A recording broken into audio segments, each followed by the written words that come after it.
Stylish Naija YouTube channel. I want to say thank you to all of my subscribers.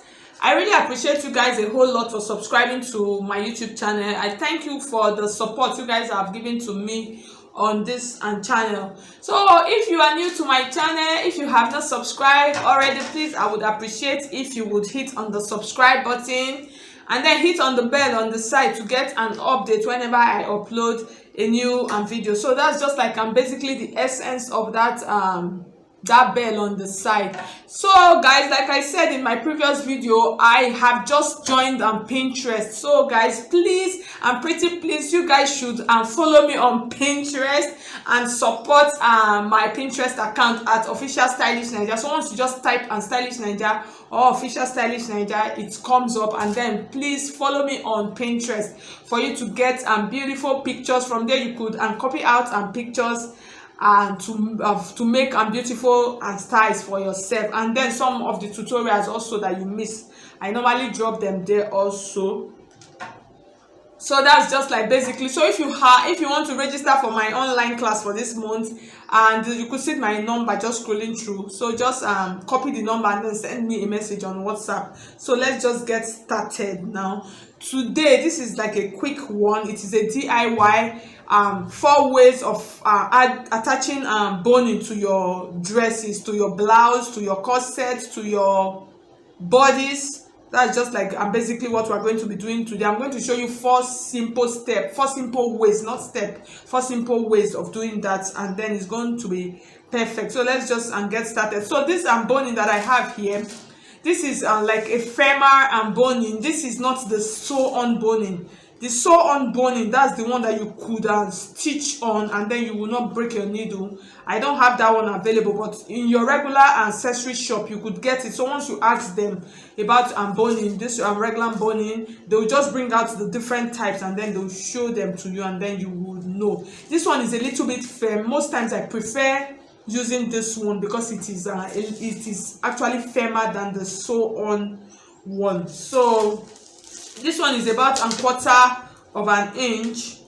It's not up to 1/2 inch. That sew-on boning is usually 1/2 inch. You could get 1/2 inch of that one. So we're just going to get started now. I'm going to show you. So I've cut out. I'll keep this on the side. I've cut out a piece that I'm going to use to demonstrate. So because this is a firmer one, is firm. So you could just use your hand to straighten it out, and then you place on your dresses, on your blouse or your bodies. But if it is the sew-on boning, you could decide to use a pressing iron to iron it out. You just iron it straight. So once you iron it, it makes it a little bit straighter, and then for you to attach. But this also you can still iron. So for the sake of this illustration, let me just leave the iron part out, so you can iron it to make it a little bit straighter.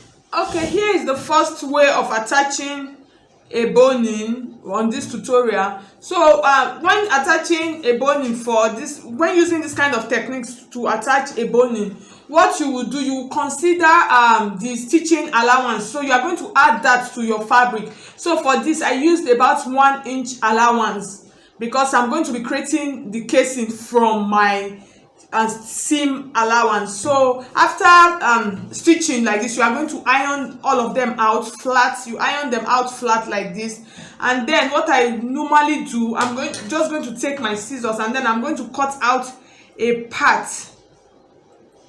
I'm going to cut out a part of my seam allowance like this. So I'll cut out a part of it like this. So after cutting out a part, so you see I've cut out this part. Now this other part, you could see this part is neat because of it is stitched in. And then the next thing I'm going to do, I'm just going to take this edge like this, and then I'm going to fold it in. I'll press it down with my pressing iron. I'll press it down with my pressing iron, and then I'm going to bring it like this to this point like this. I'll iron it down, and then I'll just iron it down. So I have something like that already here. Okay, I have something like that here. So I'll press it down. So I've done it that way. So I'll press it down after pressing it down like this, and then I'm going to run a clean stitch here, and then with that I'll be able to put my boning. So I'm going to go and stitch it. Now I'm not going to use a matching thread. Normally you are supposed to use a matching thread, but I'm not going to use a matching thread, so you'll be able to see the thread on the other side. So I'll do that now and then come back and show you how it is going to look like. Okay, so guys, you see I finished and stitching it. So this is the inside. You see the inside is so neat, you are not even going to see anything like any seam rough edges. And then this is the outer part of it, so you see the way it is looking so clean and neat. And then I'm going to take my boning this way, and then I'm just going to push it in from the top like this. You're just going to push it in. So you see the structure already, because of, and this is a kind of femur and boning, like I told you. I always like using it, so you could see the structure is already there.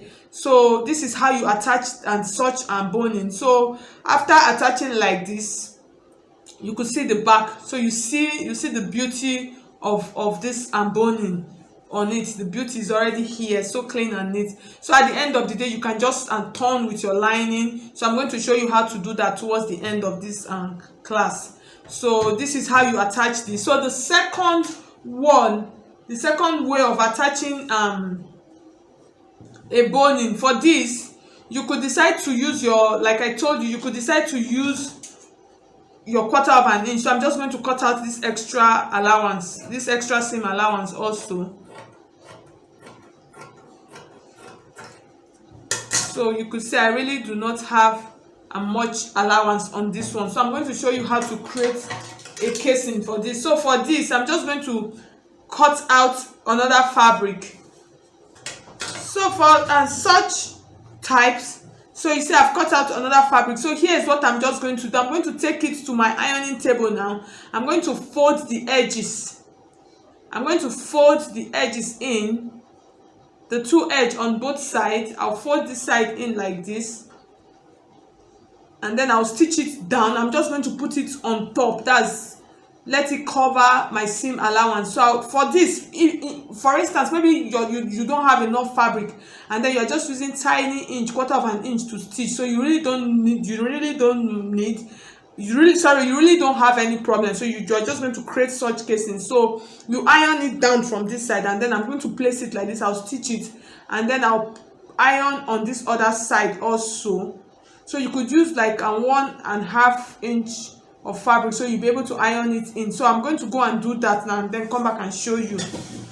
Okay guys, so you could see this is this second technique. So this technique I normally like using this technique for the center of my blouse. That's for corset, you know, the middle, the center part of corset. Why I like using this this technique, you find that at the end of the day, you see it has 2 stitch running on it. So unlike this one that has just 1 stitch on the side, that it just has 1 stitch, but this helps you to really balance the center of your bodice properly, or your blouse or your corset. It actually helps to balance your corset. That's the center of your corset, this kind of boning. I like using this for the center part. So here is just what you are going to do the same way. We are now just going to just tuck it in like this.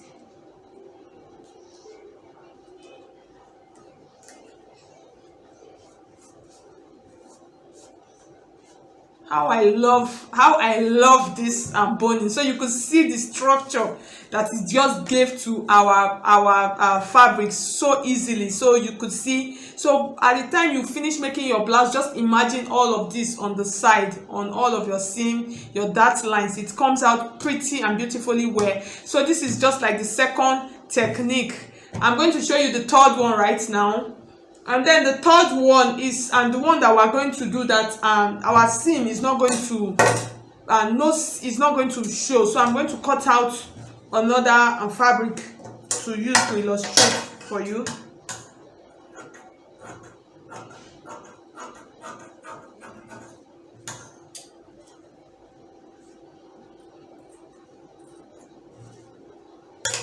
So this is like the fourth one. So here is what you are going to do. I'm just going to take it like this fourth one, and then for this, most times when you are using this technique of boning, you know that you are going to cover it up with a lining. That's when you are done, you are going to cover it up with a lining. So here's what I'm going to do. I'm just going to take it like this. I'll place it on the center like this, and then from this point I'm just going to measure where I'm going to stitch.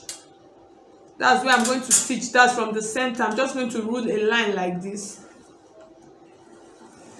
and then rule another line on top of this, so using my boning and width. Using my boning width. So I hope the camera is clear. So I will take it now to my machine. I'm not going to stitch it on the actual fabric. I'm stitching it. So when doing this one, also make sure that you have at least half inch allowance. So I'm going to take it now, and then I'm going to stitch on this side. I'll stitch it down. So you could see I'll stitch it down on this allowance, on the seam allowance, and then stitch it on this side also. So I'll go and do that now, and then come back and show you how it's going to look like. Okay guys, so at the end of the day, so you could see what we have. So I finished stitching on this seam allowance. So this here is the right side of the fabric. So you could see that there's no stitch, unlike these ones that you are going to have stitch lines. You will not find any stitch lines. So you are just going to take your boning. So for this particular one, if you are going to be doing this, so you are going to need a lining. So at the end of the day, you are going to cover. So after stitching, after sewing, you are just going to cover up with a lining. So the lining covers up all of the rough things done there inside. So you are just going to cover with the lining. So and then I'm just going to take my boning like this, and then I'm going to push it in. So at the end of the day, so you see this is how it's going to look like. The boning is there. So you see it's there, but it does not have any stitch. It does not have any stitch and lines on it. So this is the third one. So and the fourth one. So the fourth one is just like basically the stitch on. Like I told you, I actually don't have that. I actually don't have that boning in the house right now. So that's on the stitch on. You're just going to take your boning like this. That one is a little bit flat than this. You're just going to take it like this, and then you place it on top of your fabric, and then you stitch. Just use tiny of an inch. You stitch on this side and then stitch on this side, or you could decide to just run a straight stitch from the center down to this point. So these are just like some of the ways of attaching and boning to your dress. So most of this, after all this, you are just going to use your lining to turn your fabric, so it makes it beautiful and make your work to be neat. So guys, I have now come to the end of this tutorial. If you find it helpful, please, I would appreciate if you will hit on the like button. I want to know if you enjoyed this tutorial. Just hit on the like button for me to know you appreciate what I did. So if you have not subscribed, please subscribe. And then thank you so much. I'll see you in my next video. God bless you.